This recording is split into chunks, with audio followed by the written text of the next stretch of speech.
नमस्कार, मैं हूं मनोज मनु। आप देख रहे हैं हेडलाइन के पीछे। तमाम सारी खबरें लेकर हमारे कुछ सीनियर एडिटर हमारे साथ मौजूद हैं। सबसे पहले मैं अजीत मेंदोला जी के पास चलूंगा। अजीत मेंदोला जी, बहुत ज़्यादा समय नहीं, उत्तर प्रदेश का चुनाव आ रहा है, लेकिन लग रहा है ये चुनाव फिर से ध्रुवीकरण की स्थिति में दिख रहा है, क्योंकि आज ही अचानक से काशी, मथुरा और संबल मस्जिद की चर्चाएँ होने लगी। नहीं, देखिए बिल्कुल ठीक कह रहे हैं मनु जी आप। बीजेपी की एक लकी पार्टी, बीजेपी के लिए बड़ा एक मतलब मुद्दे अपने आप ही तैयार हो जाते हैं। और मुद्दा अभी तक योगी जी जो भाषण दे रहे थे, वक्फ बिल की बात कर रहे थे, तमाम बातें कर रहे थे। और क्योंकि अयोध्या में जो राम मंदिर में चोरी का मामला है, उसको लेकर ये लग रहा था कि एक बड़ा मुद्दा बनेगा, विपक्ष इसको बड़ा मुद्दा बनाएगा। लेकिन विपक्ष तो मुद्दा बनाता हुआ दिख नहीं रहा बहुत ज़्यादा। जो कुछ बयानबाजी हो रही है, कोई ऐसे कुछ विशेष होता दिख नहीं रहा है। और कांग्रेस के जो नेता हैं राहुल जी, वो भी अब छात्रों की राजनीति करते हुए दिख रहे हैं, क्योंकि वो अब छुट्टी मना के आ गए हैं। छात्रों की गूंज कार्यक्रम 17 तारीख को एक देहरादून में होगा। छात्र राजनीति बाद से लगातार उनके ट्वीट आ रहे हैं कि युवाओं के साथ पेपर लीक। लेकिन इस बीच सुप्रीम कोर्ट एक बड़ा फैसला देता है कि भाई ये कोर्ट कचहरी में इसको मामले को सुलझाने की बजाय अगर आप आम सहमति से बैठ के इसको निपटा लें।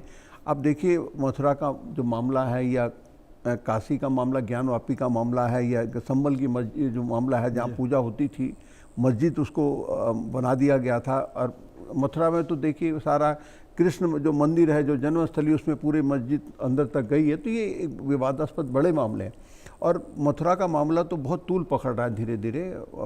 योगी भी कह चुके हैं कई बार कि, और कई लोग अपील भी करते हैं मुस्लिम नेताओं से कि भाई आप मथुरा, काशी, इन तीनों को आप छोड़ दीजिए, इनको हिंदू उनको दे दीजिए।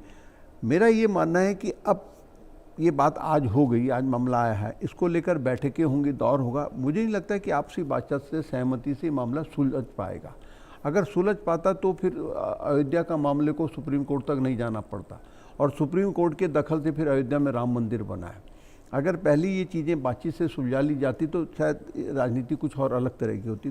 तो मेरा मानना है कि बीजेपी के लिए, बीजेपी न चाहते हुए भी, अगर बीजेपी नहीं चाहेगी ध्रुवीकरण की राजनीति करना, लेकिन ये ऑटोमेटिक ही ध्रुवीकरण की राजनीति। आज देखो ना, उसने नीतीश राणे जो राज्य मंत्री है वहाँ पे, कहाँ पे, वहाँ से भी महाराष्ट्र में, उन्होंने आमिर खान को लेकर जो टिप्पणी करी कि भाई लव जिहाद का एक उदाहरण है ये। लेकिन शादी उन्होंने की है उस पर, तीसरी शादी, हाँ, उसी पे ये भी कहा जा रहा है कि चौथी भी करेंगे, ये तीसरी भी की है। तीनों हिंदू है ना, तीनों शायद तीनों हिंदू। हाँ, तो ये मेरा कहने का मतलब है कि जब उत्तर प्रदेश के चुनाव को, जो उत्तर प्रदेश, उत्तराखंड या पंजाब में तो खैर नहीं राजनीति असर पड़ता, लेकिन यूपी जैसे राज्य में अगर ध्रुवीकरण की राजनीति जोर पकड़ती है, और बीजेपी करना भी चाहेगी ध्रुवीकरण, क्योंकि 2024 के आम चुनाव में अपोजिशन ने आरक्षण की राजनीति, जाति की राजनीति कर बीजेपी को झटका दिया था।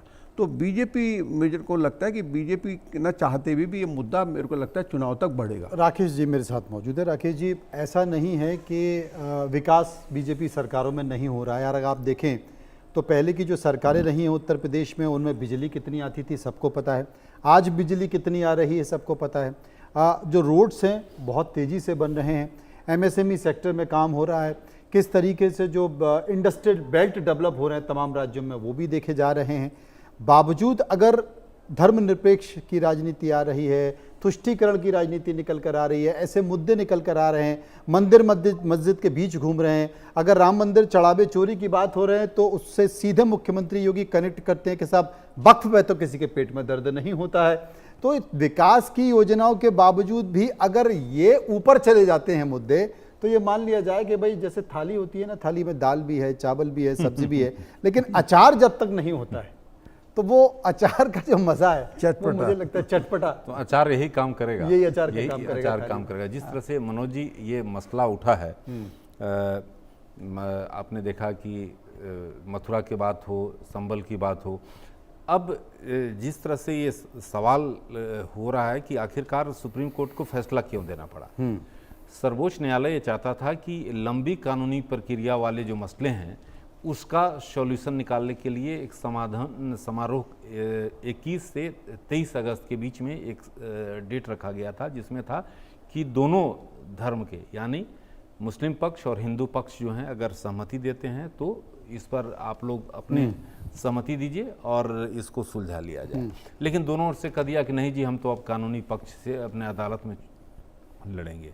लेकिन ये जानते हैं कि ये जो अगर